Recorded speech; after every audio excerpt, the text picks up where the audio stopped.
Assalamualaikum warahmatullahi wabarakatuh.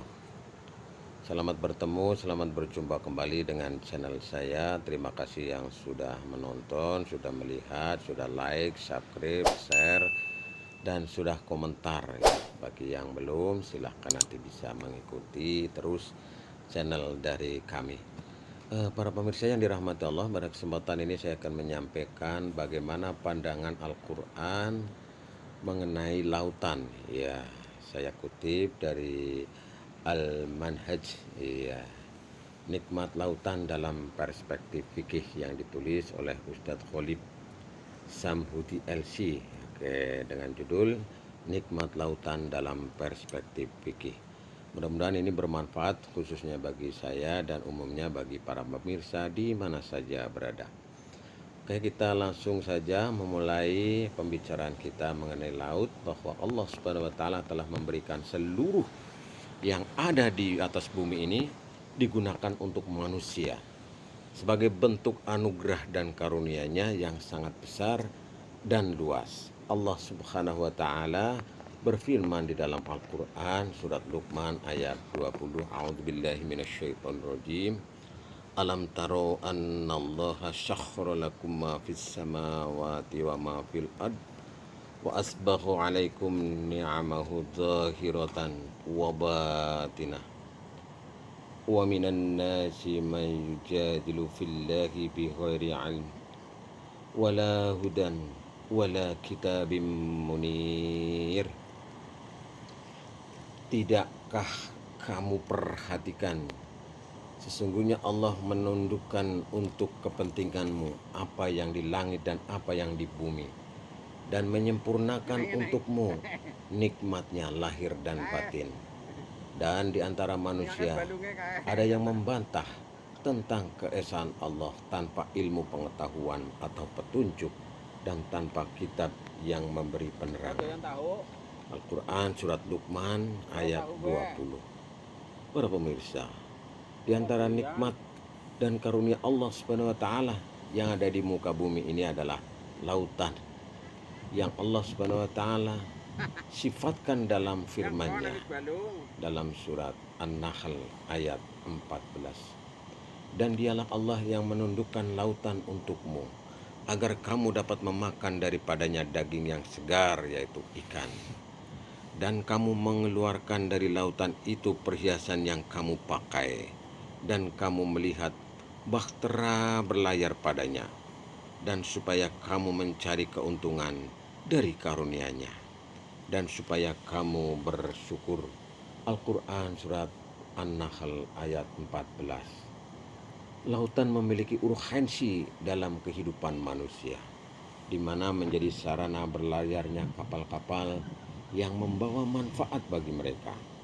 Juga dalam lautan berisi kekayaan yang tak ternilai berupa barang tambang, hewan laut, bebatuan berharga, serta yang lainnya yang menjadi kebutuhan manusia. Apalagi di masa kini semakin terasa urgensi lautan dengan banyaknya orang yang beralih ke lautan dalam menggali dan mengeksploitasi kekayaan yang terkandung di dalamnya. Demikian banyaknya keterikatan manusia dengan lautan dewasa ini mendorong setiap manusia untuk mengetahui hukum dan pandangan Islam tentang lautan. Para pemirsa, kita simak berikutnya pembahasan ini. Manfaat lautan sebagai anugerah ilahi. Lautan termasuk tanda-tanda kebesaran Allah Subhanahu wa taala dan keajaiban ciptaannya. Lautan berisi manfaat yang sangat besar dan bermanfaat bagi makhluk sebagai bentuk anugerah Allah Subhanahu wa taala kepada mereka. Di antara manfaat lautan adalah yang pertama, Allah tundukkan lautan yang bergelombang ombaknya dan mudahkan untuk para hamba-Nya sehingga mereka mampu mengarunginya dan mengambil manfaat dari kandungan seperti menangkap ikannya. Juga mereka mampu memanfaatkan lautan untuk mencapai daerah-daerah yang terpisahkan oleh lautan. Allah Subhanahu wa taala menjelaskan nikmat yang agung ini dalam banyak ayat suci Al-Quran. seperti dalam firman Allah surat An-Nahl ayat 14. Dan dialah Allah menundukkan lautan untukmu agar kamu dapat memakannya daripadanya daging yang segar, yaitu ikan. Surat An-Nahl ayat 14. Juga firman Allah dalam Al-Quran surat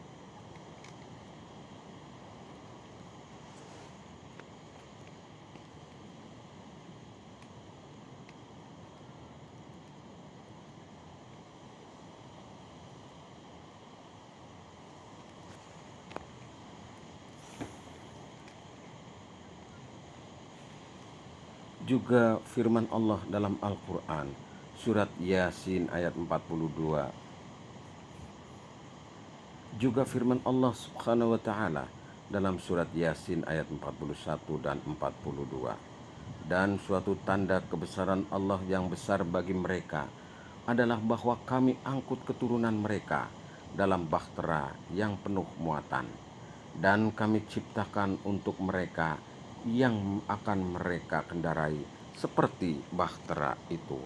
Al-Quran surat Yasin ayat 41 sampai dengan 42.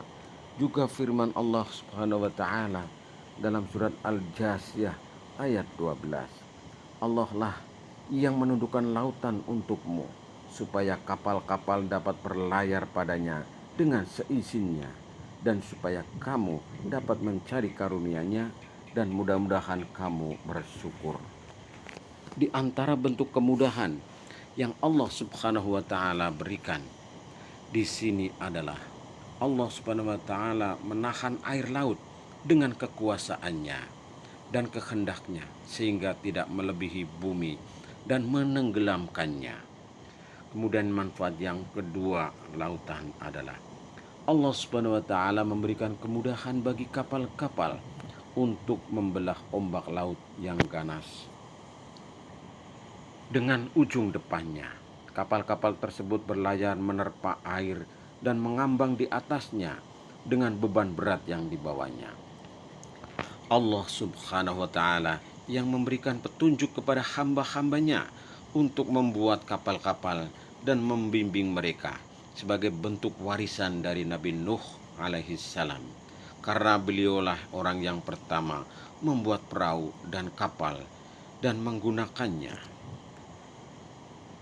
Allah subhanahu wa ta'ala telah menjelaskan nikmat berlayarnya kapal-kapal membelah ombak lautan dalam beberapa ayat, sebagaimana firman Allah subhanahu wa ta'ala dalam surat Yasin ayat 42 dan 43.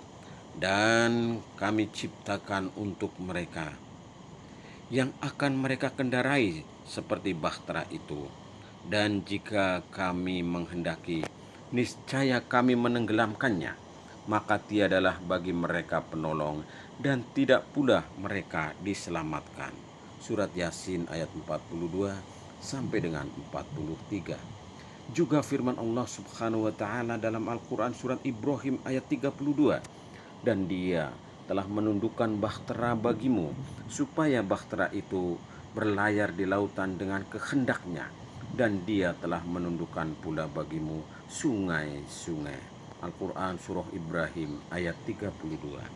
Kemudian firman Allah subhanahu wa ta'ala di dalam Al-Quran surat An-Nahl ayat 14. Dan kamu melihat bahtera berlayar padanya, dan supaya kamu mencari keuntungan dari karunia-Nya, dan supaya kamu bersyukur. Juga firman Allah subhanahu wa ta'ala mengungkapkan hal ini sebagai nikmat darinya, sebagaimana dalam Al-Quran surat Luqman ayat 31. Tidakkah kamu memperhatikan bahwa sesungguhnya kapal itu berlayar di lautan dengan nikmat Allah, supaya diperlihatkan kepadamu sebagian dari tanda-tanda kekuasaannya. Al-Quran surat Luqman ayat 31. Manfaat ketiga dari lautan adalah diperbolehkan menangkap dan dihalalkannya hewan laut berupa ikan dan yang lainnya, baik masih hidup atau sudah menjadi bangkai, baik dalam keadaan tidak berikhram maupun sedang berikhram.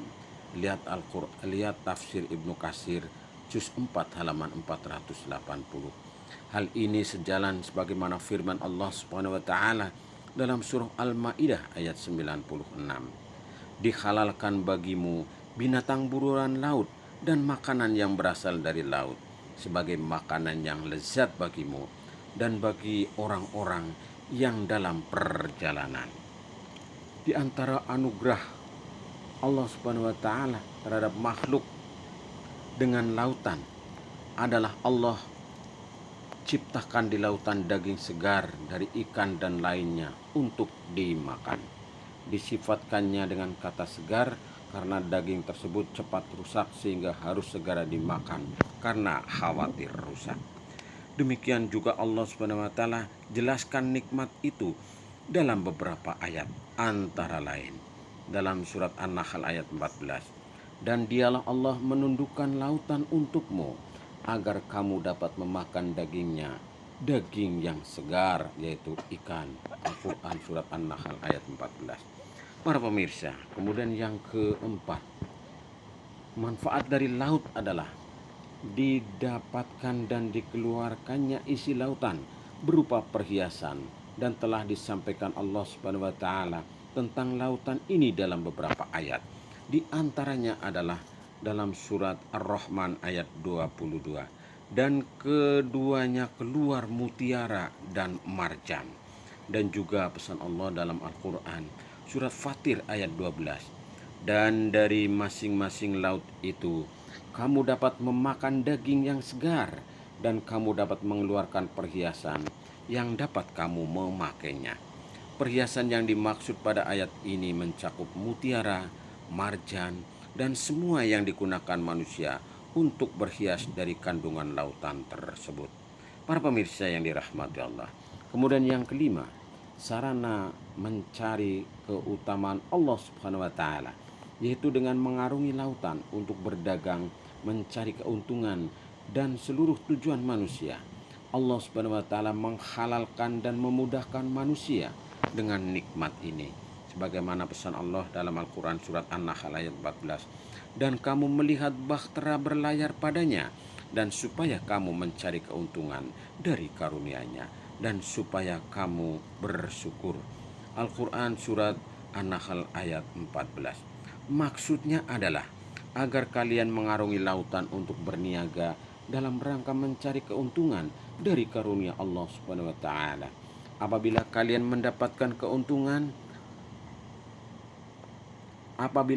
dapatkan keutamaan Allah Subhanahu wa taala dan kebaikannya, semoga kalian bisa bersyukur kepada Allah Azza wa Jalla.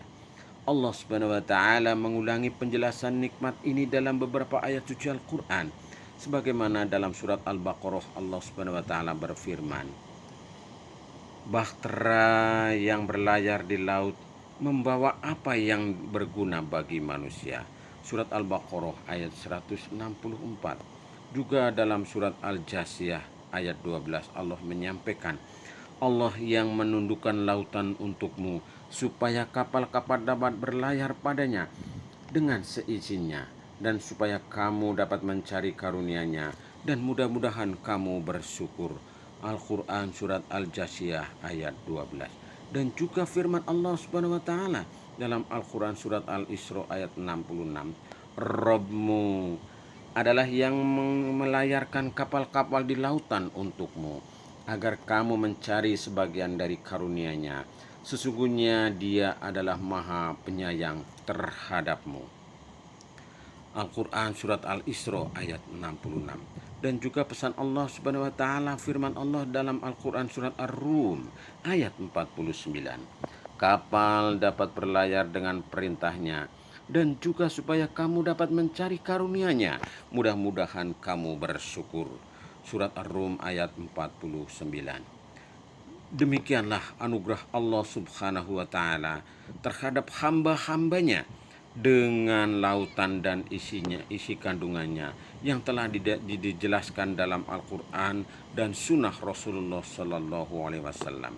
Demikian para pemirsa yang dirahmati Allah, uraian singkat mengenai laut dalam pandangan Islam, dalam pandangan Al-Quran, dan dalam pandangan fikih yang dikutip disalin dari majalah As-Sunnah edisi 10 tahun ke-17 1435 Hijriah atau 2014 Masehi, diterbitkan oleh Yayasan Lajnah Istiqomah Surakarta, Jalan Solo Purwodadi, kilometer 8, Selokaton, Gondang Rejo, Solo 57773.